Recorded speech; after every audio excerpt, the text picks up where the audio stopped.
नमस्कार, आज शाम की बड़ी खबरों के साथ आप देख रहे हैं दी पंजाब। गजा युद्ध के विरोध में ब्राजील ने उठाया बड़ा कदम। दरअसल ब्राजील के राष्ट्रपति लूला ने इजराइल से अपने देश के राजदूत को वापस बुला लिया है। लूला ने यह फैसला इजराइल के राफा में हुए नरसंहार के बाद लिया है। लूला शुरुआत से ही गजा युद्ध की आलोचना करते रहे। गजा में हालात बेकाबू, हॉस्पिटल्स में मेडिकल सप्लाई की भी किल्लत। फलस्तीन में यूएन स्वास्थ्य एजेंसी के प्रतिनिधि डॉक्टर रीक पीपरकॉर्न ने इस बारे में चिंता जताते हुए कहा कि गजा के अस्पतालों में जले हुए मरीजों और चोट के उपचार के लिए पर्याप्त सुविधाओं और दवाओं की किल्लत है। साथ ही उन्होंने ये भी कहा कि विस्थापित लोगों पर हुआ ये हमला निंदनीय है और यह दर्शाता है कि गजा में कोई भी स्थान सुरक्षित नहीं है। इजराइल हमास जंग के बीच अमेरिका ने गजा में मानवीय सहायता की आपूर्ति रोक दी। खराब मौसम का दिया हवाला। दरअसल खराब मौसम के कारण 320 मिलियन अमेरिकी डॉलर की लागत वाली संरचना टूट गई थी, जिसके बाद अमेरिका ने ये फैसला लिया है।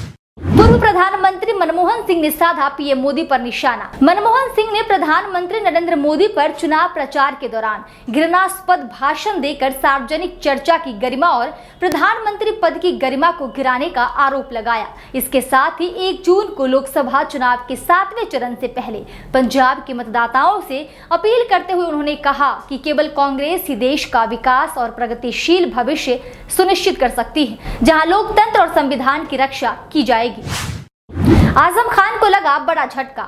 डूंगरपुर मामले में 10 साल की सजा। दरअसल डूंगरपुर प्रकरण के एक मुकदमे में एमपी एमएलए स्पेशल कोर्ट ने आज समाजवादी पार्टी के राष्ट्रीय महासचिव आजम खान को 10 साल और उनके करीबी ठेकेदार बरकत अली को 7 साल की सजा सुनाई है। इन दोनों को बुधवार को दोषी ठहराया गया था। पूर्व राष्ट्रपति डोनाल्ड ट्रंप को लेकर एक बड़ी खबर सामने आई। एलन मस्क को बना सकते हैं व्हाइट हाउस का एडवाइजर। दरअसल अमेरिका में कुछ ही महीनों में राष्ट्रपति चुनाव होना है। इसी बीच एक मीडिया रिपोर्ट में यह दावा किया गया है कि ट्रंप व्हाइट हाउस में अपने सलाहकार के तौर पर टेस्ला के सीईओ एलन मस्क को नियुक्त करने पर विचार कर रहे हैं। रिपोर्ट के मुताबिक दोनों लोगों ने एक दूसरे से 1 महीने के अंदर कई बार फोन पर बात भी की है। श्रीलंका में राष्ट्रपति चुनाव कराए जाने पर विवाद। पीएम बोले आम चुनाव टालने पर नहीं हुई थी चर्चा। श्रीलंका में इस साल राष्ट्रपति चुनाव होने जा रहे हैं, जिसे टालने को लेकर कई अटकलें हैं। ऐसे में पीएम दिनेश गुणवर्धने ने राष्ट्रपति रानिल विक्रमसिंघे की पार्टी के लाए गए उस विवादास्पद प्रस्ताव को गैर जिम्मेदार करार दिया, जिसमें राष्ट्रपति और आम चुनाव टालने का जिक्र था। ईरानी सीमा बलों ने पाकिस्तानी ग्रुप के वाहन पर की फायरिंग।